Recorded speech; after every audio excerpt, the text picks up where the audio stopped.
Welcome, everyone. As you are joining in, just wanted to do a quick welcome and invite you to 5GNext, the series that looks at what's coming up in 5G. And today, we are fortunate to have two exceptional executives from two companies that are shaping the ecosystem, AT&T and Ericsson.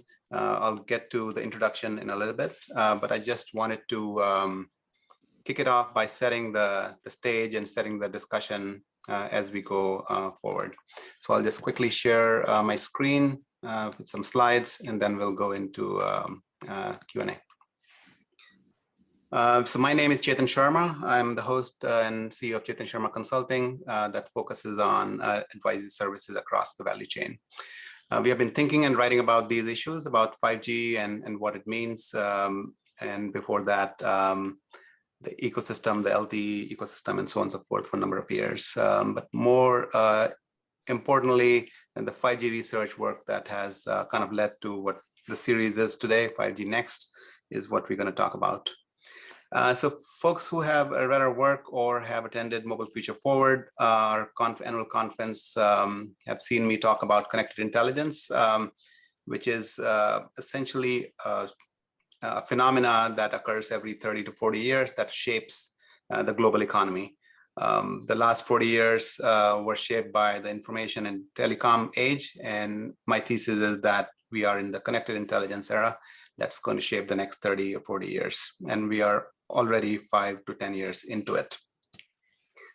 And so the basic thesis is that you have the connected intelligence stack, you have the sensors at the bottom, you have the connectivity layer, which is 5G, which is what we're going to talk about. But then it powers the layers above, meaning the intelligence layer, the trust layer, and the industries like media, financial, IT, and so on and so forth.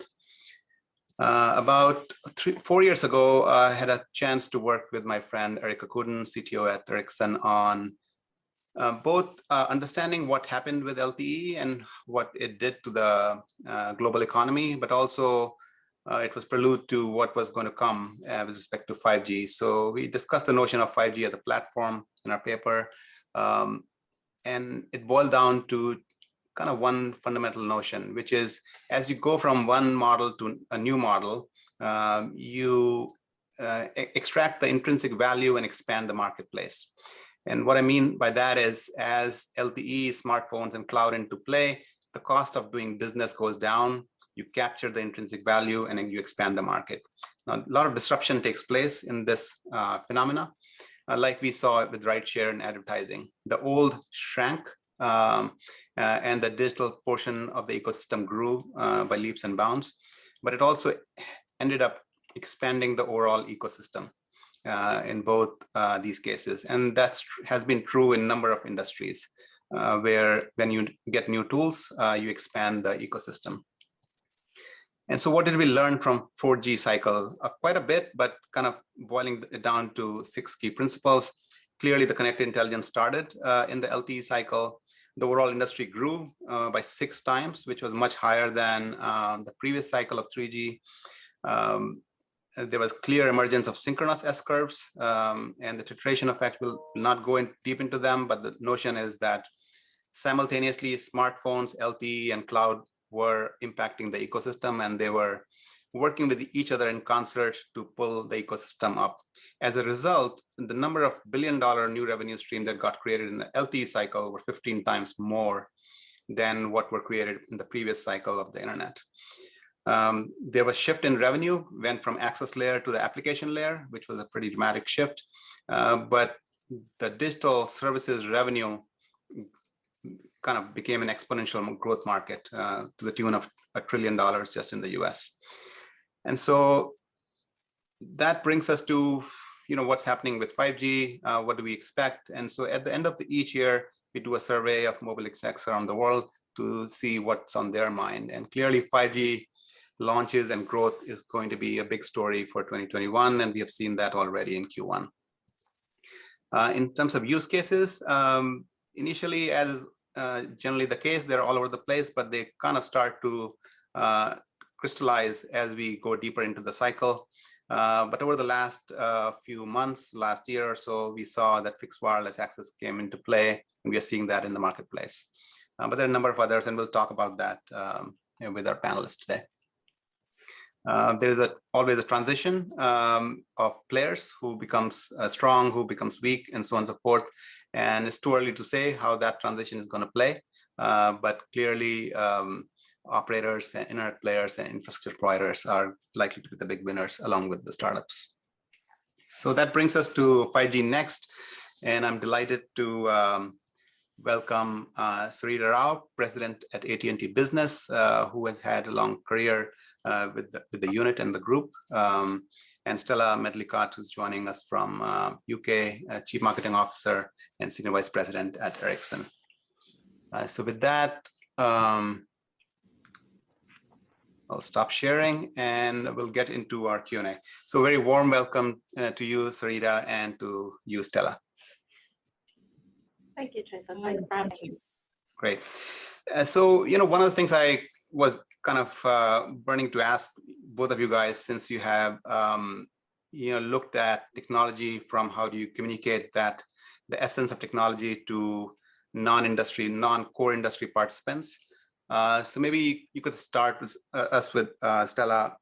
How do you go about communicating the benefits of 5G to folks from other industries, or even to policymakers and the government? It's a really good question, because I think when we look at 5G, we can very quickly get into the technical details. And I think the important thing with 5G is that it's more than just a faster version of 4G. And I think that's probably one of the first things that we talk about here. And we really see that with 5G, this is really the platform that is going to help to innovate around industry and also around business as well. So it's not just a consumer offering. And the way that we look at 5G as well is very much that whereas 4G has often been the backup network, if you like, you see that what 5G brings actually enables the mobile network to become the primary network. And that's one of the key and critical pieces that we have there. And when we start to look across many of the different use cases, you start to look at the benefits that 5G can bring. And I think we've been talking about this now as an industry probably for 4 or 5 years now. We've been anticipating 5G coming. And now I think the world has kind of caught on with actually what 5G can really bring. And so now we're really getting into the real use cases around 5G. And so when we're engaging with businesses or when we're engaging with policymakers, it's often about sort of the benefits that this will bring, how it can impact, for example, smart cities, transportation, obviously the impact it also has on sustainability as well, which is super critical for us. And so these are really a lot of the topics that we get into. But yeah, I would say that certainly 5G is a hot topic with everyone that you want to talk to. And it's now the point of really bringing in the real sort of use cases and proof points on how we can deliver against that. But just one other piece, when we're talking with policymakers as well, a lot of the challenges that we see are actually quite basic. It's actually about being able to get that network rollout. It's actually being able to get the spectrum and then being able to sort of deploy the 5G infrastructure. So that's also an area that we discuss a lot. Great. Now, Sarita, clearly US, it's indisputable that US led the LTE cycle, and AT&T was a critical part of that cycle. AT&T actually had a lot of firsts in terms of, with IoT, connected devices, automotive, and a number of other sectors. So as you kind of have the context of the last cycle, how do you start to communicate the benefits of 5G or what 5G is to other industries? I think Stella hit it perfectly. There's so much more that 5G can do than just speed. And it is such an opportunity for businesses. We kind of see this as the next industrial revolution. And it's really about talking to businesses about their needs. And talking to enterprise customers about their needs. What is it that they need to do? In use cases is really where we started. Building those use cases, whether it be in a number of the industries that Stella mentioned, sporting venues, entertainment, transportation, education. My favorite is some of the amazing work that can really be done in the healthcare industry. But we're just scratching those surfaces. So one of the things we're really shifting our conversation is to really kind of talk to folks about where is it that you need sort of that bandwidth, that mass connectivity. Where is it that latency is important, jitter is important, and is that really where, like, someone just said to me yesterday, they start the conversation with is where are you trying to push a ton of data? Yeah. And then let's see if 5G can help start that conversation for you. And that's really where our focus has been, in trying to really broaden the aperture in understanding what our customers need, and making sure we can help work with them in that space. And truly, we start that way because our customers know their business better than we do. Sure. We have the technology part, so how do you go push that? And it's been remarkable in some of the opportunities that have been out there, which is why the constant investment in innovation labs and understanding what we can do in a lab environment. So given that as a backdrop, what's the status of 5G in the US, and where is AT&T with respect to its strategy in 5G? So we have really been pushing our strategy. You might have heard us on our most recent Analyst Investor Day, focusing on certain industries, so sports venues, entertainment, travel, transportation, as I mentioned, business transformation, but also for security and public safety. As you know, first responders and business are very core to AT&T's success. So we've made some incredible investments over the last several years, and our 5G network now covers 230 million Americans in 14,000 cities and towns, and then 5G is also available in parts of 38 cities in the US. So it's a constant growth. But the exciting growth is the opportunities with those enterprise customers to look at those use cases and build on those. Great. Now, Stella, Ericsson has a worldwide view from the numbers we see from your mobility report. It seems like 5G is growing 3 to 4 times faster than 4G was at the same time. Could you give us a quick snapshot of what you are seeing in kind of the global market and which markets are accelerating? Yeah, absolutely. And yeah, I think that's the exciting thing, is the speed of take-up of 5G. As you said, it's moving much quicker, certainly, than 4G, and what the analysts predicted as well before we actually launched. So just from our perspective within Ericsson, we already have 136 agreements with unique operators in place. We have 83 live networks in 41 countries. So you can start to see the momentum that's building there. But as an overall industry, we see there are already 220 million 5G subscriptions in the world. And as Sarita was pointing out, over 1 billion people now in the world are covered in an area that has 5G enabled. That's 15% of the world's population as well. So there's some sort of stats you can start to see here. But as we start to look at the pieces and where it's growing out, we've obviously seen a huge momentum in China. A lot of the operators were very competitive and competing with one another to sort of start to roll out 5G, and also other parts of Asia as well, especially in areas such as South Korea. Obviously, the US has been driving 5G really quickly, but also all the countries in Western Europe are all deploying 5G as well. So we're seeing a lot of uptake that's starting to happen. And on and in the mobility report, we look at how we see that growth sort of progressing. And our prediction is that 220 million is going to grow to 3.5 billion subscriptions by 2026. And at the moment today, there are 8 billion mobile subscriptions in the world. That is likely to grow to about 8.8 during that time as well. So you can start to see the proportion of 5G that we will start to see across the world. And in the US especially, we see that growth, and our predictions are showing that by 2026 as well, it's likely that 80% of the subscriptions will be 5G in the US as well. So we see a massive uptake that is predicted to happen in the US. And you also kind of study the consumer behavior, or what actually people are doing, or their willingness to pay. Any kind of sense of how consumers are viewing 5G and what they are doing with 5G? Yeah, and I think what's interesting here is actually we did a number of studies also through the pandemic as well in 2020, and actually we saw an increase in the sort of demand and drive for wanting to have 5G. So I think a lot of people started to see what that would have given them from a consumer-driven perspective. And what we see as well is, although the momentum of 5G will continue with enterprise, the initial growth is often through that consumer drive and that consumer demand.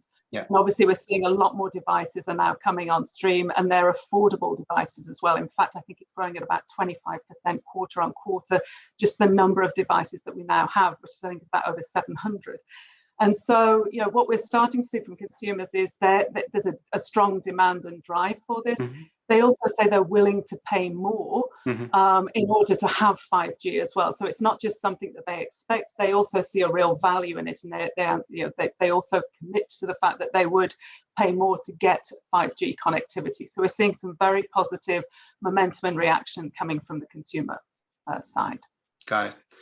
Sarita, obviously we had going into 2020, we had some expectations around 5G, some assumptions about 5G. How do you think pandemic has shifted those or changed those or enhanced what we thought 5G can do for the industry? I think the pandemic's actually given us an opportunity to think more broadly, to be honest with you. Initially, I think there was an element of our customers sort of, going in, taking care of their employees, obviously, and focusing internally in their business. But once we got more comfortable in this environment, I don't think we've slowed down at all. As a matter of fact, I think the pandemic has given us more of a reason to look at things in a remote environment. Yeah. And given us a broader sense of use cases. So, and from a deployment perspective, I don't think the pandemic has slowed us down at all. Yeah. Stella, any kind of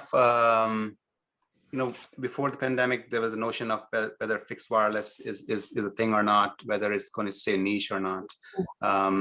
Has the notion of fixed wireless changed as a result of pandemic? I mean, you mentioned that mobile used to be a backup network and is shifting to becoming a primary network.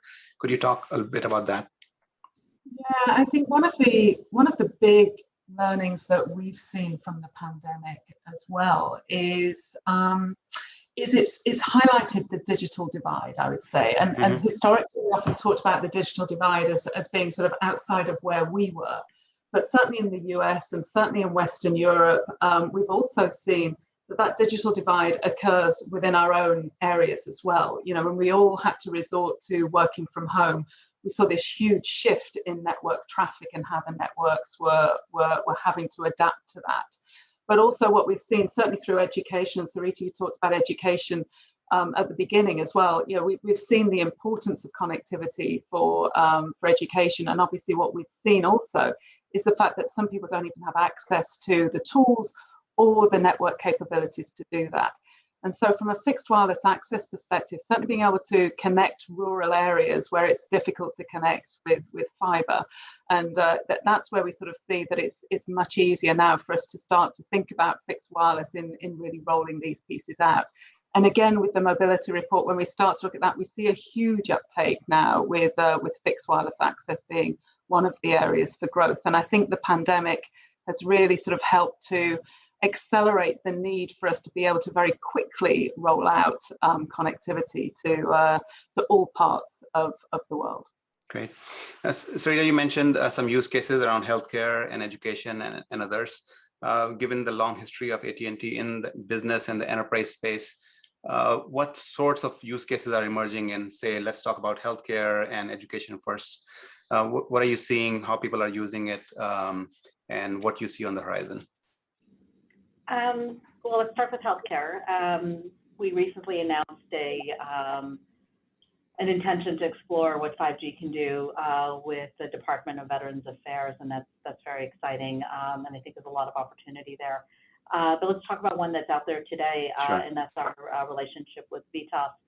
VITAS is headquartered out of Florida, one of the largest hospice companies out there, and it's really quite fascinating, the work that they're doing around cognitive behavior therapy. And it's really about mind distraction. I've learned so much in this space. But it's separating the mind from the body. And if you think of some of their use cases, for lack of a better term, it's about chronic pain, folks with chronic pain, PTSD, pediatrics for children. It's a use case not for VITAS, but and also in hospice care. And what they've noticed, and they've been working in this virtual reality space.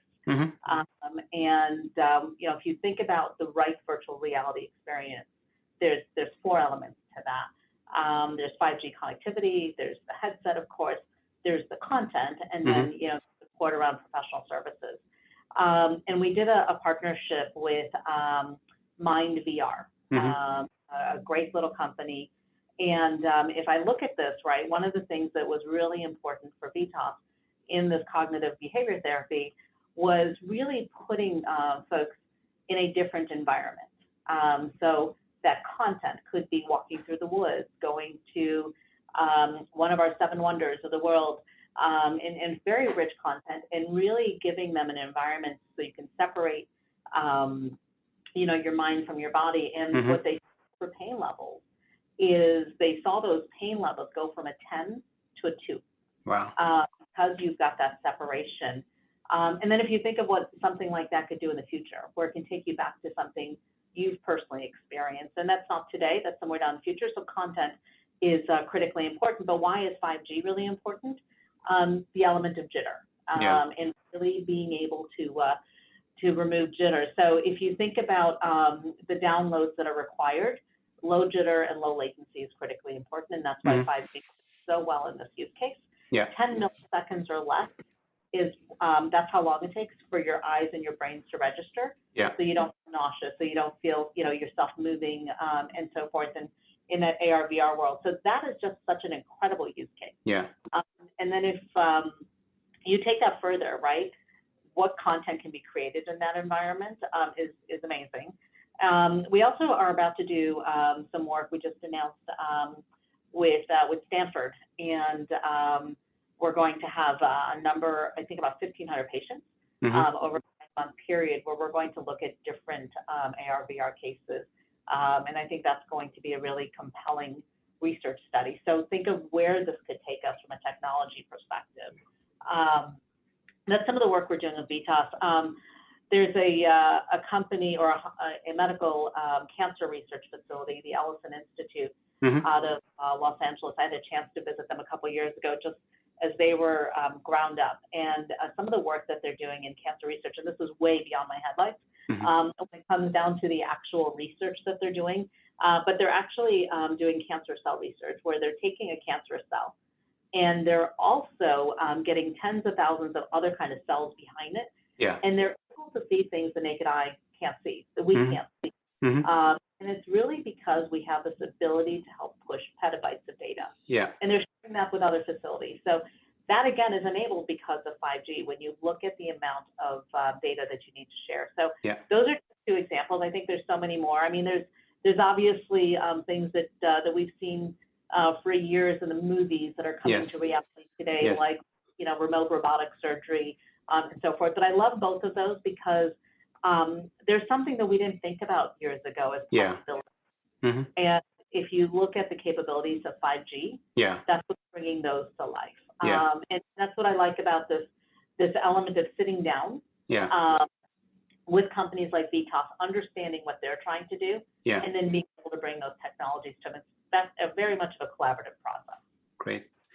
Stella, from Ericsson's point of view, I mean, clearly there's a big emphasis on digital services, big emphasis on enterprise. Which segments are you seeing getting traction early? It's quite interesting, isn't it? Because Sarita, when you talked about things there about remote surgery, and I mentioned at the beginning, we've been talking about this for some time, and a lot of the examples that really we were sort of trying to work with our partners around was sort of, what can we build that 5G could enable? And we came up with a lot of these really exciting use cases, such as being able to do remote surgery, or bringing sort of bands together so that they could actually perform 5G without any of that latency, with the low latency that you hadn't got any of the jitter, as you say. But when we actually get down into the reality, and certainly where we are sort of here and now, I think what we find is, exactly as Sarita says, it's understanding what the challenges are that companies have, and in some instances, it can actually be just even quite basic. It can just be, I need to have a much more flexible environment. My current environment of being able to move things around, if I'm in a factory, for example, and be able to track and monitor how pieces are moving. If I want to sort of reconfigure the factory, I need to have that flexibility, that agility to be able to do that. And sometimes it's a simple thing like that, where we're talking with customers as well. It's just that speed and ability, and to release the constraints that a lot of organizations have in how they configure their environment. So sometimes it can be quite a simple piece such as that. And so some of our use cases have been very sort of manufacturing driven. Others, especially when we start to get into really interesting areas as well, around things like transportation. Yeah. And so, you know, when you're being able to track sort of containers of content, being able to sort of have that direct engagement of knowing where content is at any particular point, and also being able to have sensors so that you can actually get much more real-time information. These sort of things are also critically important. Yeah. So these through. But in a lot of cases, you know, we've even seen use cases in elements such as mining, for example, where actually it's the safety piece that is the important element there. And obviously the ability for 5G to and be able to sort of use the connectivity in an environment such as that, we also see sort of use cases coming through. And so I think, you know, a lot of the time we sort of created some things that sort of that presented very well and gave it a lot of excitement. But where we're really starting to see the traction is actually in sort of areas, certainly around automotive. We see a lot that's happening there, connecting airports, connecting people and businesses that are working within airports. Yeah. And we also acquired Cradlepoint. And Cradlepoint look at the wireless WAN area as well. And for there, you know, with a lot of the use cases that we've seen there, linking into some of those healthcare pieces, of being able to sort of establish very quickly pop-up spaces for COVID testing or vaccinations, and being able to very quickly get these environments established and built up, again, without having to have the very complex structure that would need to go around that in a wired environment, if you like. So we start to see very many use cases, all quite different. And so I think the key part here, as well, as Sarita says, is it's in understanding what the business challenges are, understanding the problems that you need to fix, which is sort of the basics that you would expect, and then applying what 5G can bring in order to help them to resolve those problems, because it will manifest itself in so many different ways. And I think the thing that, you know, which is what I love about when we think about 5G and what it enables, is it's almost limitless. Yeah. You know, it's sort of, it's almost held back by our own creativity, if you like. And so I think, you know, it's removing a lot of the shackles, I think, that we've had before, and enabling us to think through many different use cases. Great. Sarita, you had mentioned education. Could you talk about education in the context of another kind of emerging area, which is the private networks, and how campuses and schools are thinking about 5G and private networks and education altogether? Yeah, absolutely. So we're working with a number of universities and campuses across the country. University of Miami, Purdue, UConn is one that we just announced. We have a number more that we're doing by the end of 2021. And I think what you're going to find, and you were talking, you know, before we started, we were talking about your daughter.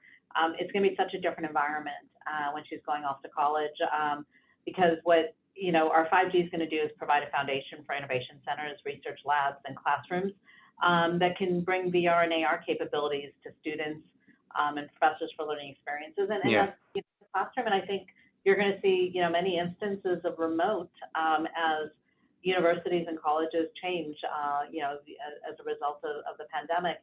So I think there's definitely kind of unprecedented environments that this is going to be bringing in.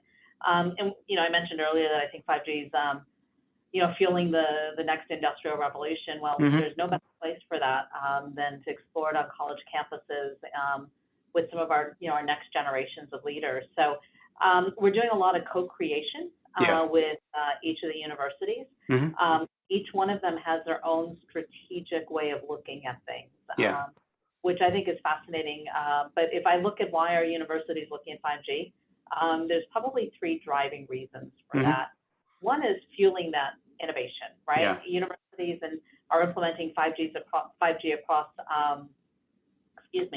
allergy season here in Dallas, but across campuses, and 5G's enabling the labs to explore how 5G can be used to come up with new use cases. So I think innovation is really core. the speed and latency, right? So 5G, especially using the millimeter wave spectrum, offers speed and latency. So I think it's to support smarter classrooms. Yeah. And you're seeing, a way for us to connect applications using VR, using drones and robotics, and within the classroom itself, and then enhancing learning. So those are probably the three primary drivers. Yeah. And then what you'll also see if you look at UConn, they're establishing a 5G lab to really come up with those use cases for tomorrow. So everything from an entrepreneurship and innovation co-op to data science and tech incubation. So education, I think, is really taking this to the next step in the exploration of 5G and what it can do not only at the campus, but what the students can bring as a future leader out into the world. So that's really where our focus for 5G with education is. Got it. Now, you both kind of touched upon the complexity of the ecosystem, and there are many more ecosystems we have to worry about. For example, the VR ecosystem did not occur, was not there in 4G, or how the manufacturing ecosystem is completely new to the wireless industry in some respects. And so, clearly we have talked about 5G as a platform. As an industry, we've talked about, people should come in and kind of develop. But how do we execute that on the ground? How do we get manufacturing companies or VR startups to work on the platform? What are the mechanisms in place in your respective companies and in the industry for these players to try to figure out what works, what doesn't work with 5G, and kind of figure out their business models and go-to-market strategies? Stella, you go first, and then maybe Sarita.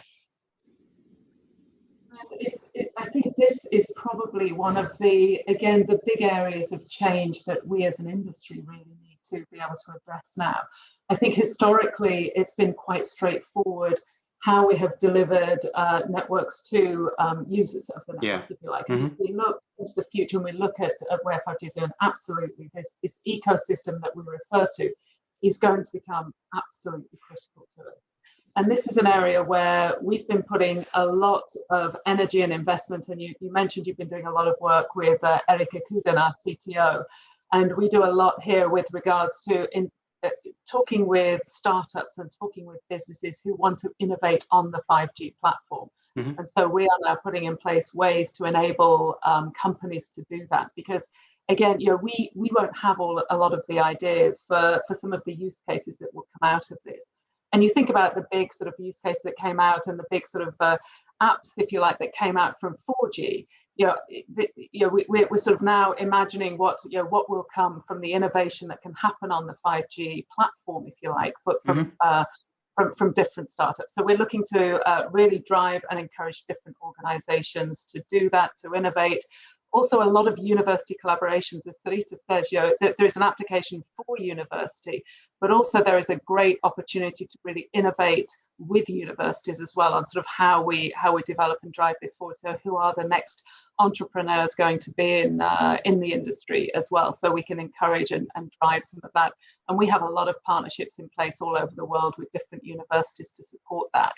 And of course, as well, we need to collaborate and work together, especially if we want to be able to offer global offerings. A lot of the big companies are global organizations as well. So that also requires us to think about the ecosystem in a way of us also working together in partnerships.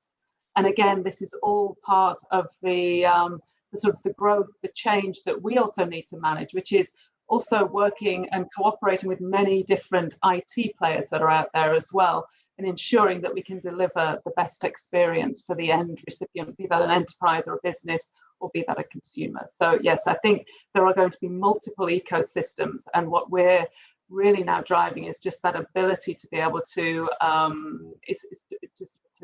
get those and get that traction really up and running. Are there some labs that people can go kind of explore or figure out how to get access to? Yeah, we do. We have the 5G labs. We also have a 5G lab in Santa Clara. We have labs across Europe as well as in Asia as well. So absolutely, this is an area where we are building this, and we're enabling people to come in and work within those labs and work with us on that. So yes, absolutely. Sarita, ecosystem is the world that you live in. How do you see ecosystem dynamics and how you support the ecosystem kind of going from 4G to the 5G world? I think this is where we just truly have to be very open-minded. So we just opened up our 5G Innovation Studio in Plano, something that we've been working with partners like Ericsson, where we really can bring in companies to help us build out that ecosystem. So we're working with our enterprise customers, we're working with our network organization, and obviously have a consumer lens. You know, the ecosystem environment, I think, is going to be one of the most complex to manage. Stella is absolutely correct.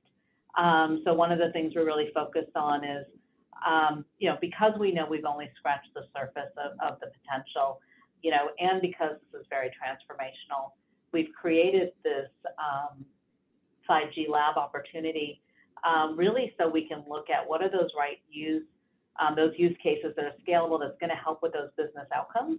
And working with partners like Ericsson, they've really are bringing that extra element in, right? So we're looking at, you know, both, you know, personnel and equipment. So we're looking at this really from a very end-to-end perspective. And how do we bring some of those use cases that, you know, frankly, are also very cost-effective in the way that we do this. So we're looking at that across the board. Got it. You know, another area that is kind of very integral to the 5G growth is the notion of the cloud and the edge. And, you know, both your respective companies have talked about edge as a way to enhance the use cases that we have discussed, but also kind of transform the future of work, future of name your industry. And so how do you, as you go forward, how do you see the role of edge computing and edge cloud and the edge networks play in how we talk about 5G? Stella? You're absolutely right. I think, you know, the edge is what enables so many of the use cases that we talk through. So yeah, we see that is a fundamental part of how we're evolving. Obviously, with a lot of the work that we're doing, it's also about leveraging the cloud. So we've, you know, especially in the sort of the core part of the network as well, being able to have that virtualized core. And so also by bringing to the edge, it also enables us, again, as you say, to get those use cases. It's that instant ability of being able to bring the intelligence, if you like, close to the edge of the network. And that's obviously where you start to see many different use cases where we've looked at things like with advanced robotics and some of these pieces that are very dependent upon some of these areas. So without a doubt, this is the natural sort of evolution that we are starting to see, which is needing a huge amount of development from our side, but also, again, part of that partnership and collaboration in being able to enable and deliver that out to different companies. Absolutely. I mean, I think 5G and edge compute go hand in hand, right? So whether it be public or private, it absolutely goes hand in hand. I think those are those real business conversations that we're having across multiple industries. Yeah. So we have touched upon a number of exciting areas that, you know, ecosystem is working hard at, and a lot of things are going right. Are there certain areas that are not going right, meaning require much more work, more attention, whether it's in technology space, ecosystem development space, or policymaking space? Where would you like to see more progress with respect to 5G? Anybody can start. I guess I think there's more effort that we need on the ecosystem, and I think, you know, as we've talked about, because that is so transformational for us, you know, there's a lot of work that we need to do to put into that. So I think that's where I see we all need to sort of to come together more to be able to drive that a lot faster. And I would say the other areas as well that I would say still exist as a problem, and it's the basic pieces that I talked about at the beginning. So more from a policy making perspective, it's some of the fundamentals to make sure that we can get the spectrum allocation, that we can have that in a way that is not so costly that it removes the ability to then be able to innovate and actually build out the capabilities. And that is impacting certainly some of the markets, especially in Europe. Mm-hmm. And then a lot of it is the speed of being able to roll out as well. So, you know, I think we're going to start to see this huge drive in demand. And then the ability to roll out can sometimes just be held up by being able to get planning permission, or being able to get access to be able to sort of build out the network as well, which is quite basic fundamental pieces. But these are the pieces that can actually slow the innovation down. And I think these are the areas that we really need to make sure that the whole industry is looking to sort of to drive that momentum forward and make sure that we're sort of clearing the way, if you like, to deliver this next wave. Yeah. Okay. Sarita, anything to add? I think it's constantly evolving the way we talk about 5G, Mm-hmm. what it can do. I think that's probably one of the most important things we can do is for folks to have the understanding of what that possibility is, and that's Mm-hmm. why you know, you heard me say earlier, there's use cases, and then how do we turn that use case language into what is it you're solving for? Yes. And really, here are the things that 5G can do for you. Mm-hmm. So if it's about pushing a lot of data, Yeah. that is the use case. So I think there's an opportunity for us to kind of broaden the conversation around 5G. Got it. Kind of we are reaching towards the end of our time, but wanted to touch upon one big sector that I think both of you had mentioned, which is automotive. And AT&T has been the leader in the connected car space for almost a decade, in using just 4G. But as you go into 5G, what new things can come into play as you support the automotive industry? Right. I think you'll continue to see our focus in automotive. We've made some great announcements recently. You'll even see that we're doing work with really bringing our Warner Media partners into the conversation with Warner Media Ride. Cars are becoming more and more important, right, mm-hmm. To our daily lives. You know, to me, probably the application you hear the most about in cars is really getting to that environment of an autonomous vehicle somewhere down the road. Mm-hmm. Where 5G is very cool is really just the ability to truly have, you know, mass connectivity and what that can do with street lights and all of that around us to really understand what traffic flows are and also around low latency. You know, how do you make decisions in traffic? So I think there's a truly opportunity for there, but I think that's something we'll build to over the years. Great. So Stella, we covered a range of topics and range of areas. As you look towards the remainder of the 2021 and into 2022, what are you most excited about, and what's the message you have for developers and industry folks listening to this session? I guess just building on what Sarita had said there, really, with regards to what I'm excited about, it's the development of our thinking, really, and you know, and how we harness the collective thinking across different industries and also across different startups and innovators and entrepreneurs. Because I think, you know, what we're enabling here is this sort of limitless connectivity, if you like, but also to have that security, the low latency that we've talked through, and the reliability. And there are so many things that can be done as a result of this. And I think what I'm most excited about is just working together to understand where we can take this, how we can apply this, but also how we can apply this from a perspective of how it's hitting things that are really important to us. So, for example, you know, how technology can really help from a sustainability perspective. I think that is super exciting, and how we can sort of start to reduce carbon emissions in other industries as well as in our own. Yeah. I think there are other areas about how we can start to think about the digital divide, which we've touched on before, and sort of how connectivity can improve people's lives, and how we can sort of drive these pieces forward.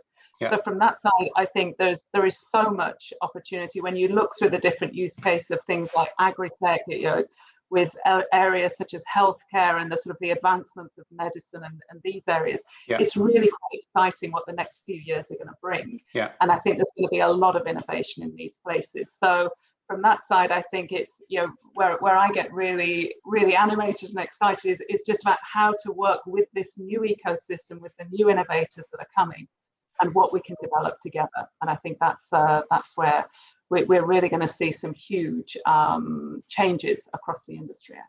Great, thank you. Sarita, any final words around what is exciting for you and what you're looking forward to? No, I mean, I really strongly believe that we're fueling an industrial revolution here. I think life is just going to be so different in this 5G environment that it's exciting. I'm thrilled about having the opportunity for folks to go into labs throughout the globe, so we can test, right? And we can look at things that are 5G centric use cases and how does that improve life. I'm really excited about the work that the universities are doing. Yeah. And the education that they're bringing to our next generation of leaders. I'm thrilled that we get the opportunity to be part of that. I just think that's going to bring in so many more use cases. I think it's going to open the minds of our young folks and truly help us sort of develop their thinking in how they can bring technology to the next generation. So I think 5G is just really bringing us something. I'm not sure how many of us anticipated it, but it's coming to life. I think that's really exciting. And I love the fact that it is so incredibly real and it's here. And we have dozens of examples, hundreds of examples to talk about. So it truly is here. Great. Well, it was a delightful conversation. We covered quite a bit and I wish we had more time. But thank you both for joining, and folks who joined, thank you as well. All the proceeds from this session will go to the Indian COVID relief, and stay tuned for more events coming later this year. So thanks, Stella, thanks, Sarita, and thanks everyone. Thank you, Chetan. Thanks, Stella. Thank you very much. Bye-bye. Thanks, Sarita. Bye-bye.